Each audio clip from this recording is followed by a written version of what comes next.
What if I tell you that since the end of apartheid in South Africa in 1994, political assassinations have become a regular way of deciding on leadership and access to wealth?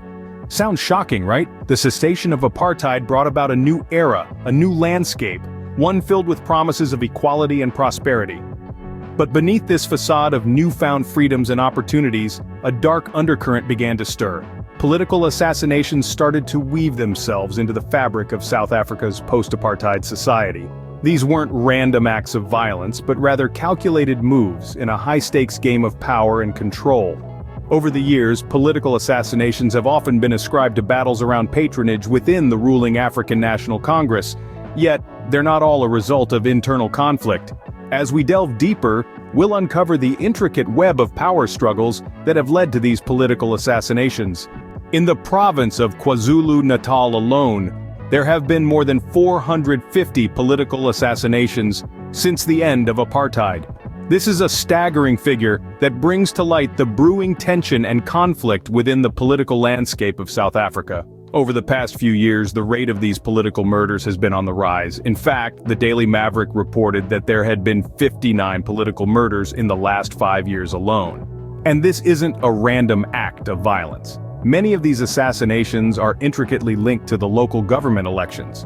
The run-up to the local elections in August of 2016 was particularly bloody, with at least 20 political assassinations reported, most of them in KwaZulu-Natal. But let's dig a little deeper. The African National Congress, the ruling party, has often found itself at the center of these assassinations. It's been suggested that internal battles for patronage within the ANC have often culminated in these deadly outcomes. However, it's crucial to understand that this isn't a problem exclusive to the ANC. The National Freedom Party, for instance, has claimed that 21 of its members have been killed since the party was founded in early 2011. The Inkatha Freedom Party, another significant political player in the region, has reported that 10 of its elected representatives have been murdered. This wave of political violence isn't limited to just high-ranking officials either. Grassroots movements have also been targeted. In June of 2013, Abalali Basimjondolo, an autonomous shack dwellers movement in Durban, claimed that the murder of Nkululeko Gwala, a local leader in the organization, was a political assassination. In the quest for power, these political assassinations have turned elections into a life-and-death issue. While many attribute these assassinations to internal conflicts within the African National Congress, not all assassinations are a result of this. Let's take a look at some other parties involved. The National Freedom Party, led by Zanele Magwaza Msibi, predominantly based in KwaZulu-Natal, has reported the assassination of 21 of its members since its inception in early 2011. This indicates that the violence is not confined to one party, but rather is a broader issue that affects the political landscape as a whole.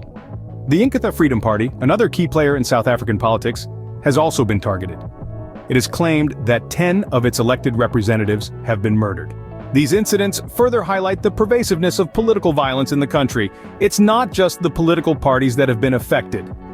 In June 2013, it was reported that Nkululeko Gwala, a local leader of Abalali Basimjondolo, an autonomous shack dwellers movement in Durban, was assassinated. This tragic incident underscores the fact that political violence in South Africa reaches into all corners of society, not just the upper echelons of political parties. Furthermore, in May 2016, 2 ANC councillors were convicted of murder following the assassination of Thuli Ndlovu, another local leader in Abalali Basimjondolo. This event underscores the chilling reality that political assassinations are not just the work of anonymous hitmen but can also involve elected officials. These assassinations, though diverse in nature, all share a common thread: the ruthless pursuit of power. These incidents paint a harrowing picture of the political climate in South Africa, where the stakes are high and the consequences can be deadly. The African National Congress has not been immune to these political assassinations.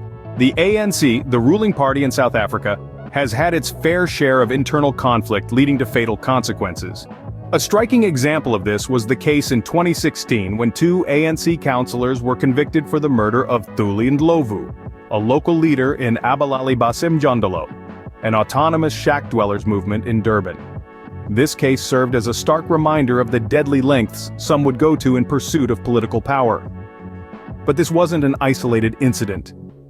The ANC has grappled with a climate of violence and intimidation surrounding the selection of its candidates for council. As put by the ANC Secretary-General Gwede Mantashe back in 2016, the reality is that selection of candidates for council is always a life-and-death issue. This chilling statement underscores the dangerous stakes at play in the ANC's internal politics. The ANC's struggle with political violence isn't just about assassinations. There's a broader pattern of intimidation and coercion at play. For instance, ahead of the 2014 elections, there were reports of subtle and complex ways in which the ANC attempted to intimidate its political rivals. These tactics ranged from the abuse of government resources to the use of the state-run media, the SABC, to favor the ruling party. Yet, the Independent Electoral Commission did little to intervene and prevent such abuses, leaving the democratic process vulnerable to manipulation and violence. What's clear is that while the ANC has played a monumental role in the fight against apartheid, it has also been marred by internal conflict, violence, and assassinations. The struggle for power within the party has often taken a deadly turn, with those in the way becoming targets. This is a sobering reality for a party that has been at the forefront of South Africa's journey to democracy.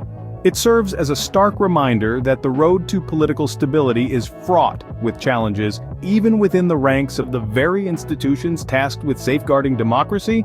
The ANC, too, has seen the darkness of political assassinations within its ranks. KwaZulu-Natal and Mpumalanga have been described as the epicenters of political violence in South Africa.